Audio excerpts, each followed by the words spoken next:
I miss like how my family used to gather, like at the end of the day, how we used to talk. My home was like a normal home, the simple daily details that everyone has. Hiba lived here in northern Gaza. Her family evacuated on October 11th, 2023. By February, she learned her home was no longer there. She talked to me from a friend's home in Rafah in southern Gaza. We received a picture of our house and we weren't shocked. We had down there like a place where we have trees, we have flowers planted. Hiba didn't know exactly why her home had been destroyed. But over the past few months, Israeli journalists have found that much of the destruction in Gaza since the attacks of October 7th has been enabled and often directed by an artificial intelligence system. The promise of AI generally is a promise in two respects. One is swiftness and the second is accuracy. The whole dream of AI is that it would offer these precision strikes. But after over 34,000 Palestinians killed, compared to just over 1,400 in Israel's 2014 war in Gaza, it's clear something different is happening. So what does AI have to do with it? To get some answers, we called a couple of AI experts, reporters, and investigative journalists. I've mentioned this before. The AI in this situation, no matter what Vox says, is to offer moral culpability or any kind of culpability. Like, is to take away the culpability from the hands of like those who are doing the bombings. It's another way to streamline the process, certainly. But it also is to say, like, oh, well, we did our best, but, like, what can we do? The machine actually told us to blow it up. It also works in the other direction where you can be infinitely more violent. It is exculpatory. The Israeli Defense Forces' use of AI is not new. I think that the most famous use of AI by the IDF is, of course, the Iron Dome, which is a defensive system that aims to disrupt the threat of missile attacks. This system is partly what defended Israel against Iran's drone and missile attacks in April 2024. The other one is another homegrown weapon that they have called the Smash from Smart Shooter, which is an AI precision assault rifle sight that you add on to handheld weapons. And what it does is it uses advanced image processing algorithms to hone in on a target. Damn, bro, they can fucking catch you looking Palestinian from a mile away, dude. That's insane. It has auto aim trained exclusively for Muslims. Auto aim working exclusively for Muslim children, okay? It's like, listen, you guys don't understand. This is Aimbot 360, our latest version of this AR platform targeting capabilities are phenomenal. As you can see, there's a terror baby. This terror baby is 14 years old. As you can see, the terror baby is probably walking, thinking about Adolf Hitler. Now notice how fast we can target the terror baby in a crowd. Sort of like an auto aim in Call of Duty. Another way Israel uses AI is through surveillance of Palestinians in the occupied territories. Every time they pass through one of the hundreds of checkpoints, their movements are being registered. Their facial images and other biometrics are being matched against a database. You sound like Frenchie from The Boys. Isn't Frenchie literally Israeli too? Or is he Algerian? Yes, he was in the IDF. There you go. So, turns out, maybe my accent isn't as bad as you think it is. But we're now learning more about the AI systems that choose bombing targets in Gaza from two reports in the Israeli publications 972 and Local Call. Gospel is a system that produces bombing targets for specific buildings and structures in Gaza. You mean the actor or the character? No, the character he's playing is an Algerian French character, but the actor himself is actually an Israeli actor who apparently served in the IDF and is like a rabid Zionist, is what people were saying. Gaza. It does this by working in conjunction with other AI tools. And like any AI system, the first step is the large-scale collection of data. In this case, surveillance and historical data on Palestinians and militant locations in Gaza. The most famous application will be the Alchemist, which is a platform that collects data and allows the transfer of data between different departments, later being transferred to another platform, which is called the Fire Factory. The Fire Factory observes the data and categorizes it. The generated targets are generally put into one of four categories. First, tactical targets, which usually include armed militant cells, weapons warehouses, launchers, and militant headquarters. Then there are underground targets, primarily tunnels under civilian homes. The third category includes the family homes of Hamas or Islamic Jihad operatives. And the last category includes targets that are not obviously military in nature, particularly residential and high-rise buildings with dozens of civilians.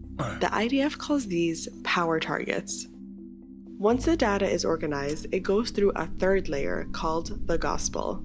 The gospel creates an output which suggests specific possible targets, possible munitions, warnings of possible collateral damage, and etc. This system produces targets in Gaza faster than a human can.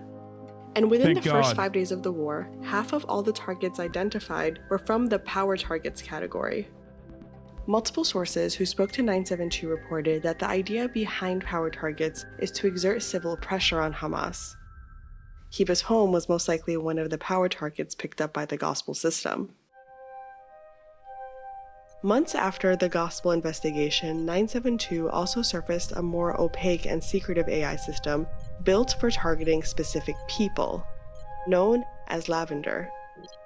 As the Israel-Hamas war began, Lavender used historic data and surveillance to generate as many as 37,000 Hamas and Islamic Jihad targets.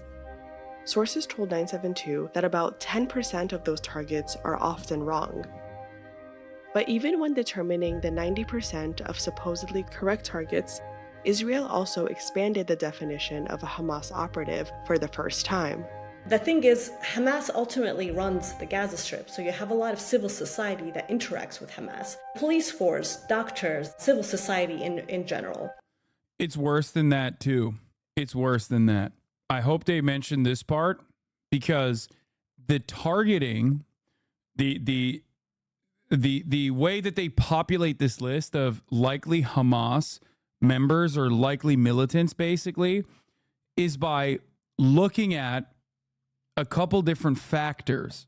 The 90% accuracy is actually people that hit the certain factors that they have. Like, for example, if you change your phone numbers frequently, if you actually change your address frequently, if you live in different areas, things that Palestinians absolutely have to do on a regular fucking basis.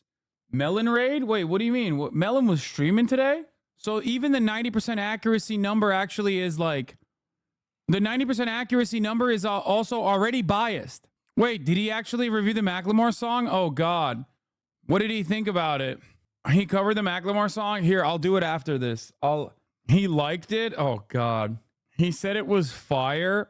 Okay, well, I'm uncompromising as a new music listener. I'm uncompromising in my values. I think the message is great. I like Macklemore. I think he's phenomenal for doing such a wonderful thing. But if you like ask me if this is like a banger, I will never tell you that this is a banger. Okay, it's cringe. It's for a good cause, but it's cringe. You gave it an 8 out of 10. No, he didn't. And so these are the targets that we know that they're looking at. After Lavender used its data to generate these targets, AI would then link the target to a specific family home, and then recommend a weapon for the IDF to use on the target, mostly depending on the ranking of the operative. What we were told is that for low-ranking Hamas militants, the army preferred to use dumb bombs, meaning bombs that are not guided, because they are cheaper. So in a strange way, the less of a danger you pose, then they used less sophisticated bombs, and therefore maybe creating more collateral damage. Sources told reporters that for every junior Hamas operative that Lavender marked, it was permissible to kill up to 15 or 20 civilians. But also that for some targets, the number of permissible civilian casualties was as high as 300. في موجود في العمارة كل يوم بيبقوا هنا يمكن فوق 20 طفل. AI systems do not produce facts. They only produce prediction, just like a weather forecast or the stock market. The intelligence that's there is completely dependent on the quality, the validity, the understanding of the humans who created the system. In a statement to The Guardian, the IDF outright rejected that they had any policy to kill tens of thousands of people in their homes, and stressed that human analysts must conduct independent examinations before a target is selected. Which brings us to the last step of both of these processes: human approval. Sources told 972 that the only human supervision protocol in place before bombing the houses of suspected junior militants marked by Lavender was to conduct a single check, ensuring that the AI selected target is male rather than female.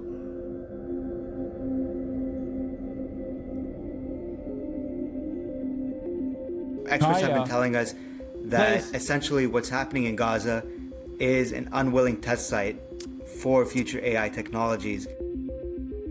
Did they not even mention Where's Daddy? Which is another part of the, it's not a part of the AI targeting specifically, but Where's Daddy is the second part of the Lavender targeting protocol that like, they mentioned it. Okay, I missed it.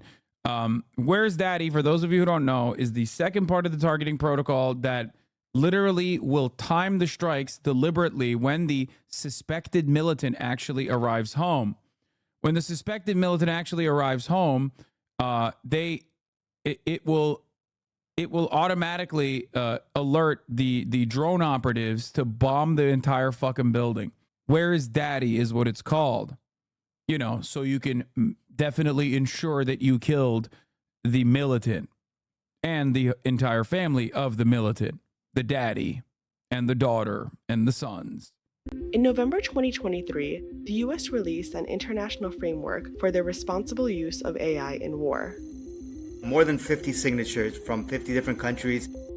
Israel has not signed on to this treaty. So we're in sort of this space where we lack sufficient oversight and accountability for drone warfare, let alone new systems being introduced like Gospel and Lavender. And we're looking at a future really where there is going to be more imprecise and biased automation of targets that make these civilian casualties much worse.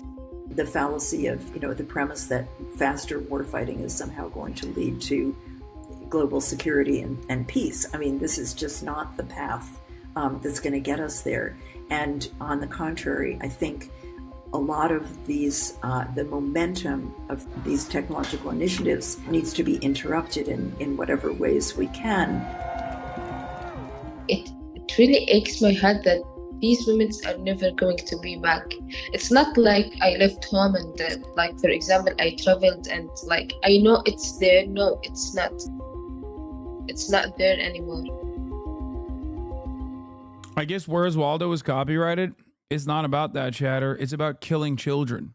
At one stage, Israeli military's bombing campaign in Gaza used a previously undisclosed AI-powered database that at one stage identified 37,000 potential targets based on their apparent links to Hamas, according to Guardian's intelligence sources. Guardian's intelligence sources also claim that the Israeli military officials permitted large number of Palestinian civilians to be killed, particularly during the early weeks and months of the conflict. According to experts, the use of powerful AI systems by Israel in its war on Hamas has entered uncharted territory for advanced warfare, and this raises a host of legal and moral questions. For certain categories of targets, the IDF applied pre-authorized allowances for the estimated number of civilians who could be killed before a strike was authorized. Two sources said that during the early weeks of the war, they were permitted to kill 15 or 20 civilians during airstrikes on low-ranking militants. Attacks on such targets were typically carried out using unguided munitions known as dumb bombs, the sources said, destroying entire homes and killing all their occupants. If you found this video informative, then you can subscribe to this channel for more videos like this, and thanks for watching.